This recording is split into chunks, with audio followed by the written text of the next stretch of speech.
Stop Killing Games is back in the news. There's something huge that you guys can do to once again stop killing games. Now, this video is specifically about a drama kind of surrounding this that's actually gone pretty huge. This kind of started with the ball of software preservation folks and the crew people because of the fact that the crew is being shut down. Well, it has been shut down and now is completely inaccessible. And to use this as an example, it will not save the crew one, but to enshrine into law where possible to make it so that it's absolutely abundantly clear as to that games must survive beyond when the developers decide to shut the servers down or whatever. They must be playable to some level when the servers no longer exist. So this has kind of caught the attention of a lot of people outside of those two spheres, and specifically something quite interesting is from some developers. So there's like a developer niche on YouTube and Twitch, and they've put in their 2 cents in the whole argument, and they seemingly sided with that this is a stupid idea. And I'm basically going to give my side of it because I think a lot of their arguments make no sense. So this is the main guy that people have been talking about. He goes by Pirate Software, and yes,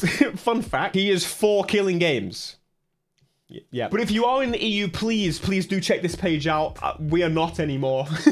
so I can't do it. But again, please do form your own opinion and then decide whether this is something you want to support or not. Use my argument as one argument in the whole big picture. That community brought me this and tried to get me to sign it. And I don't want to. Number one, I can't because I don't live in Europe. But number two, I wouldn't sign it even if I could. And I'm going to kind of go through this and try to explain the reasoning as to why that would be the case. Okay, so to give you a bit of background, because this is the first time I've heard about this person as well. They're pretty popular when it comes to, well, development and stuff. But I did notice something. Kind of calling me out.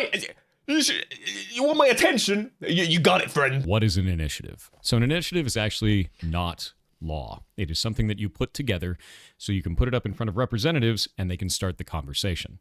The reason why I have a problem with Stop Killing Games is specifically it starts the wrong conversation. If we're trying to kill off the practice of developers putting together a live service game, pitching it as a single player experience, and then taking away support in the future, this ain't it. Okay, that's not the argument. The argument is in pretty much every case, there should be an option to continue playing the game where purchased. That is the argument. And the reason why is specifically on this initiative, under its own description, it says, this initiative calls to require publishers that sell or license video games to consumers in the European Union or related features and assets sold for video games they operate to leave said video games in a functional playable state. Specifically, the initiative seeks to prevent the remote disabling of video games by the publishers before providing reasonable means to continue functioning of said video games without the involvement from the side of the publisher. This isn't always possible in all video games. Now, again, that's not kind of the argument. That's not the point. Saying it's not possible is just downright not true. It is possible in pretty much every situation. They just don't want to do it. Let's be completely real here. It doesn't call out the specific practice that this is supposedly trying to defeat. It is incredibly vague and will damage all live service games. How would you keep League of Legends in a functional playable state? You'd have to re-architect the entire game. The game is what is called client-server. Okay, so then he goes on to explain examples such as League of Legends and, an idea of RuneScape or things like that. Why are we instantly going to subscription games? We're going to games where we genuinely know that everything is accessed off of site. You cannot access the game at all to any capacity off-site. But we know for a fact in the instance of, say, Forza Motorsport, that game is fully playable on this. The whole game is there, but it just refuses to allow you to actually save for some reason. That makes no sense whatsoever, and in that situation, that is where this is helpful. And again, back to the original case of the crew, the game has a story, a single player, a campaign. All the game is doing is pinging requests to the server to allow it to access things like logging in, calculate how you're going to level up, for example. The whole map and the gameplay is all on disk accessible, but it's not because it pings the server and says, can I please access this? This is a problem because people love this game. It cost us full price, $60, whatever it was at the time, to purchase this game, and now it is inaccessible. And that is unfortunate because of the fact that we put all our time and money into it. That is different from the whole idea of, say, GTA Online. I know for a fact as soon as GTA Online shuts down, the online segment will not work, but that is my choice. I have a clear idea that that is how it is. There's a pure separation between it. In this instance, and say Need for Speed 2015, everything is blended into one and will not work. Now, that's the thing. We could get to nuances of situations. Say some games like GTA has the split, this has a split, but I think realistically, in all cases, it should be allowable for all of these games to function after the fact. Now, he will go on to point specifically about providing server binaries, which again, to then compile and then create your own custom servers. But again, what I did is go specifically over the different varieties of games that exist, whereas he specifically went to the one situation where, oh, it might not work because they'd have to rebuild the whole game. Okay, but hell, why are we not just talking about games from now? In the instance of the crew, we've said this will not save the crew. The crew 1 is done, but it could save the crew 2 or the crew Motorfest or beyond. It could help in the future. So he will go on to his specific reasoning as to why this is not a great idea in these situations in a little bit, but again, we're gonna go through it piece by piece. I'm getting a little bit ahead of myself. Server, and there's a client, and all of the math, all of the game, everything happens on the server. The client just displays it. And the reason we want to do it that way is so that you can't teleport around and do a billion damage. You don't trust the client. You trust the server. The client just displays what it's told, right? Okay. So if we wanted to re-architect this, we'd have to take all of that server logic, push it back out into the client, and somehow make that playable in a multiplayer-only video game. Okay, so the game from Go should be developed to allow for this to happen, this switch to happen. Me to then instantly be able to play it offline, or play it when the servers are accessible, or play it when the servers are completely dead. That should be built into the game full stop. If I paid $60 for it. In a case where that's not possible, say like the League of Legends, the RuneScapes, the MMO, Club Penguin in its previous kind of form, those should, I completely understand. And I personally would say they, in that case, should release server binaries or custom servers, say the company is still operating, and license those servers rather than the game just ceasing to function when I've paid full price for it. In those MMOs where you don't own like the physical media, I completely understand the whole point of, yes, everything is done on the server. However, I still think there should be a way to allow these servers to be created by private individuals or the companies. Say that company completely shuts down. For example, when you run a custom server on RuneScape, in the crew they're reverse engineering the server infrastructure so that we can run it locally on our machines and play online with ourselves, or again, probably host it for our friend group. This is an ongoing project, by the way. It's super, super sick. But again, everything has to be reverse engineered. It would have been so much easier whether they just had to drop that when Ubisoft decided to shut the game down. That would make so much more sense. If you try to tell me that every studio needs to run their live service game indefinitely or not want to run one at all, then no one's going to run them. And we're going to miss out on adventures like Final Fantasy XIV. And even though I don't play anymore, League of Legends or any other live service game. You're talking everything, like even phone games, as funny as that is. A lot of people don't realize that phone games require online-only activity. Okay, yeah. What about things like Pokemon Go? What about stuff like Monster Hunter Now? Yeah. What about any of these? We'd never get any of them. And that's why I think this needs to not be vague.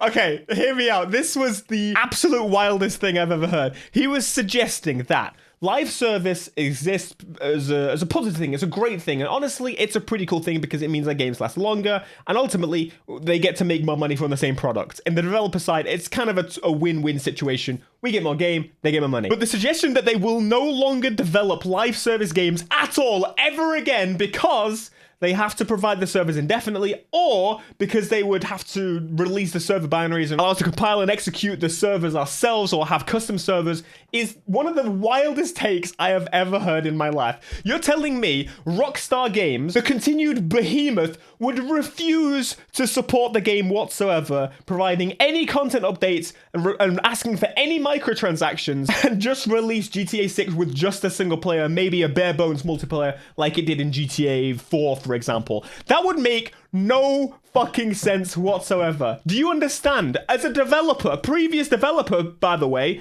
suggesting that these companies are not going to try and milk us dry is the wildest take I have ever heard. They will adapt and allow the server binaries or the server executables, whatever, to release after the game is dead. Say in the case of The Crew, where the game gets delisted, the people that have purchased those games previously will continue to play them. Most people, let's be honest, will move on to the next game. And that's one of the arguments he keeps making, is that the developers are not going to make the online servers, they're going to keep re-releasing games every 2-3 years, no updates whatsoever. And I think to some people, to be honest, that sounds pretty good. I think a lot of people will be like, yeah, actually, maybe a full single-player experience game with no updates whatsoever is pretty good, because that will go back to the PS2 era. Don't threaten me with a good time. But in both situations, let's be real, we're going to get more frequency and smaller games, which in my opinion is one of the things I like. One of my favorite PS5 generation games so far has been Stray. Or on the other side, they're going to release the binaries after the fact and continue to do their own personal live service until the end, because they want more money. Who doesn't want more money? And especially these big-ass publishers that are going to pay their CEOs $60 billion a year when, you know, everyone else is getting fired. It makes no fucking sense whatsoever. In the case of racing games specifically, the cars are a thing that come out. So every month, Forza gets cars. Every 3 months, Need to get cars. Every month, The Crew gets new cars. These cars are the lifeblood of these racing games, and of course, they're licensed in the racing games case. However, that means there's a lot of costs into it. So not only paying the licensing fee, but also recurring fees if you want to keep the game running for a longer time. And the actual production of these models is really, really, really expensive, and then ignoring the customization that they have to build on top of it. A lot of money and time goes into these cars. With the live service model or the DLC models, they get to monetize these things twice. Not only in, say, Need for Speed Unbound with its new update, say the RS6, we get the RS6 in the game early, we get to check it out, and it's super cool, and oh my god, I love this thing so much. However, in the next game, normally what would happen, it would come out in the next game. It would be for the next game. So realistically, they get to double dip the monetization in this case. Or in Need for Speed's early launch case, they get to triple dip with this fucking DLC that we're probably going to get charged for again in the future. We'll see. But it's just insane. Live service will not go anywhere. It will adapt. Don't be so stupid. That's where most of the money comes from. Make new game, monetize existing game. Duh. That's really gross to me as well. The idea that this is just a diversion from serious topics and they can get an easy win in and we can just push it through and there won't be a lot of pushback on it and they're not going to have to think about it too hard. That's crazy dangerous, dude. If you're going to be setting precedent, if you're going to be putting forward something that you want to start a conversation to eventually become legislation, and these are the reasons for it, not only can I not agree with the initiative, what are you talking I can't about? agree with you. And I think that the tactics that you're using here are really disgusting. So yes, I won't agree with that.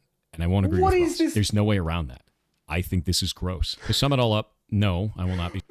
Honestly, one of the wildest parts of this whole video, he's actively suggesting that these are the reasonings as to why it should pass. However, right at the top, it literally states why it could pass. And it's suggesting that politicians like easy wins, duh.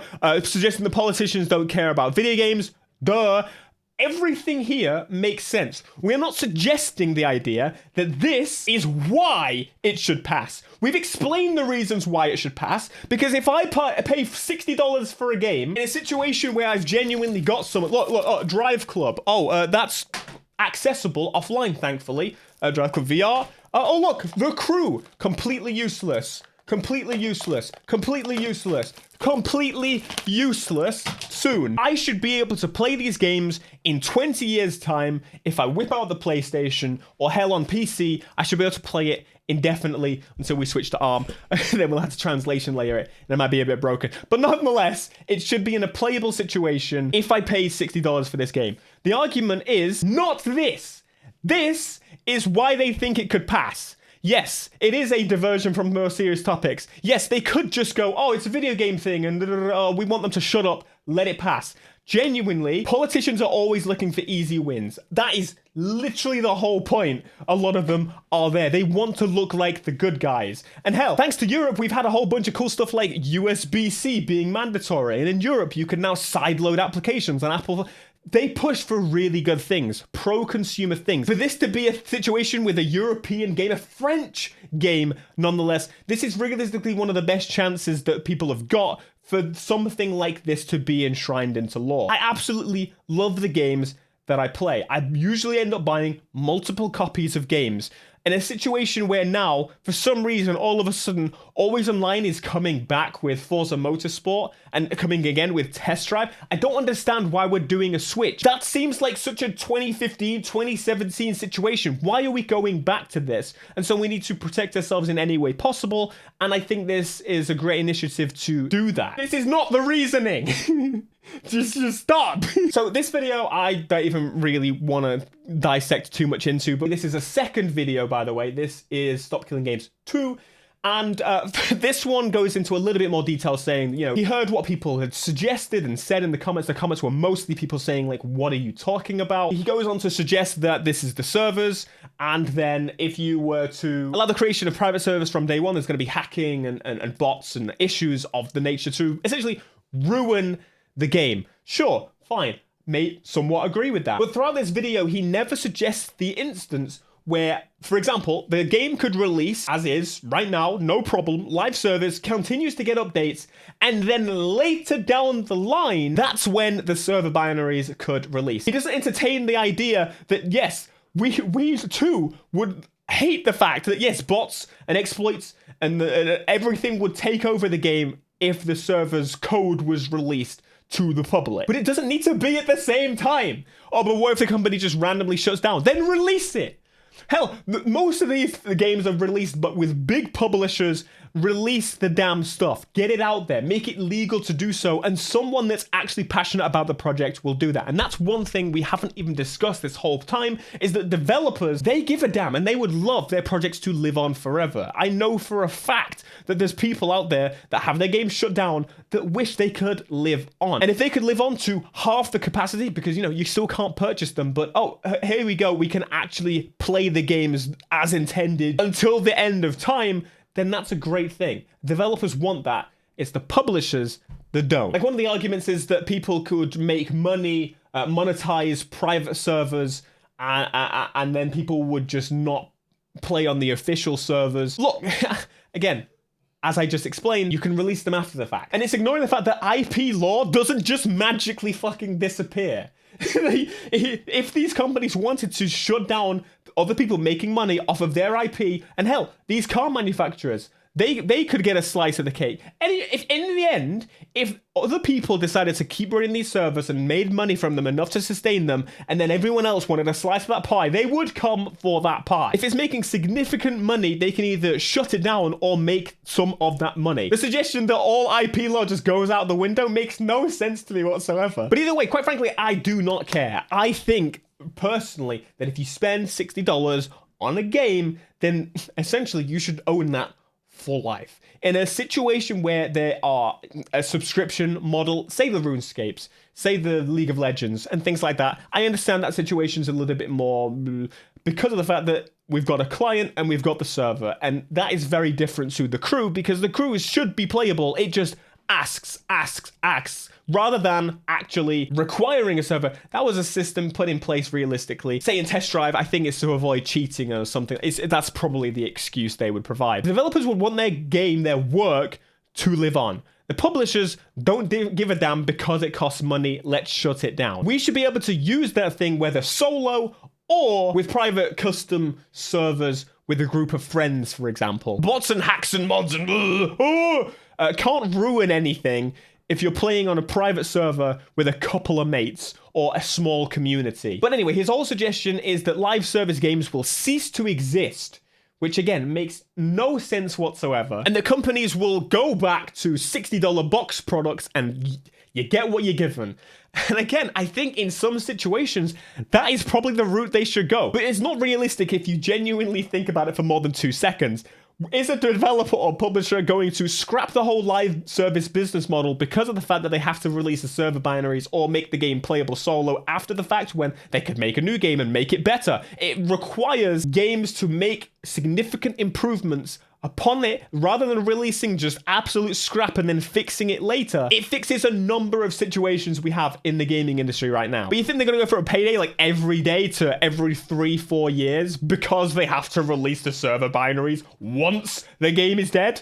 Makes no sense. But anyway, back to this. If you do agree with the idea that there should be some function of a game after the fact of the servers being killed off, whatever that situation may be, especially if you're into racing games, because let's be honest, the car manufacturers are absolutely just murdering racing games, especially when it comes to always online. Though, so it's a combination of all big companies, games companies, and car companies, because they're all stupid and I hate them all. Then please give this a read. I'll link it down below in the description. And form your own opinion. Again, you can agree with some of what he said and you can agree with what some of I said. But I think realistically, he's looking at too straightforward. It's not one or the other. Both can exist at the same time. Like these two.